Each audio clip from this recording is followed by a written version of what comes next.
ये माउसी जो माछ काटुला देसी मिटिकाली माछ डालमा पे आमर कटा होची। ये माछ जे कि आमे टे डालमा करू माछ डालमा देसी माछ गोटा पड़िबो। आज आपण माने मो वीडियो रे भी देखि परबे गोटा देसी माछ मिटकाली माछर डालमा आपण देखिबे। आनिके मार्केट रो भल से हमर धुआ होची।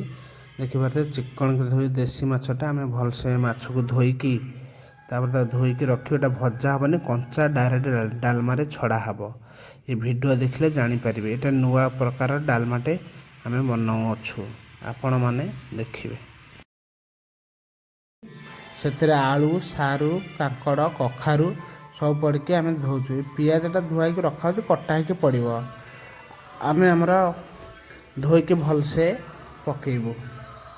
आपन देखि बाटे धोई की गोटे जगह को आमे रखी दोछु भल से चिकन करके काढ़ी के रखुछु।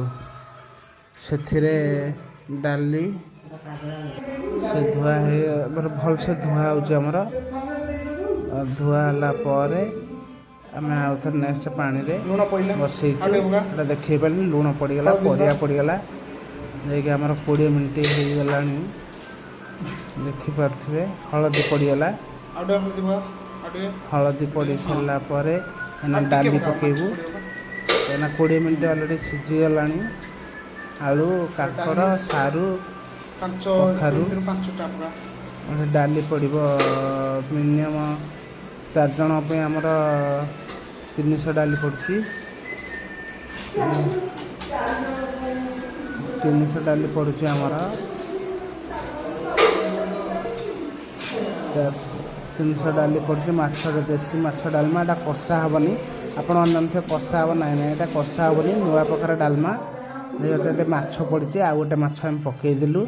बर्तमान माछ एठी फुटिला पर 45 मिनिट फुटिला पर ऑटोमेटिक तादिरु माछ छाड़िबो। आपण देखिबे भितर माछ पूरा छाड़ सिला पर कंटा बाहरिबो। आपण देखिबे आमे घोरै दउचु। देखि पारथे माछ पड़ी के फुटुची। सेथिरे आमे ना पियाज टमाटो कंचा लंका सब देबू।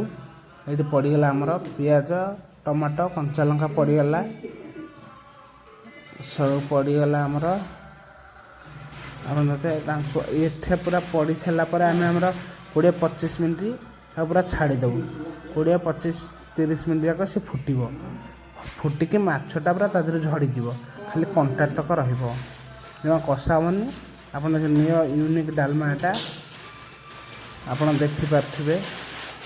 एटा को एबे पियाज कंचा लंका सब पड़ी जाईची। तार हमर रसुण अदा टिके पड़ी गला काना एटा कषा हबनी। आपण माने भाबते कषा ना ना एटा कषा हब नाही। बिना कषा रे कंचा माछ डालमा खाली छुंक लास्ट को दिया हबो। से छुंकटा मु शूटिंग करनी सेटा टिके तरबर अन्य मनस्क रहितली करि पानी। एटा पूरा छाड़ी देलु 40-45 मिनिट पूरा फुटिकी माछ धीर कंटा झड़ी जीवो। पूरा एतर कंटा झड़िया परंत आपण देखंतु। फाइनली डालमाटा हे गेला। छुंकटा टिके हैरान हे गेला देखै पानी खाली जीरा लंका गुंडा ऊपर पड़िबो।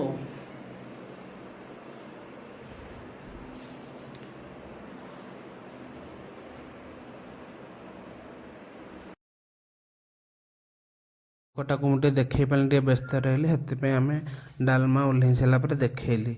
जहा टिके भूल हेथो कमेंट माध्यम रे जणैबे।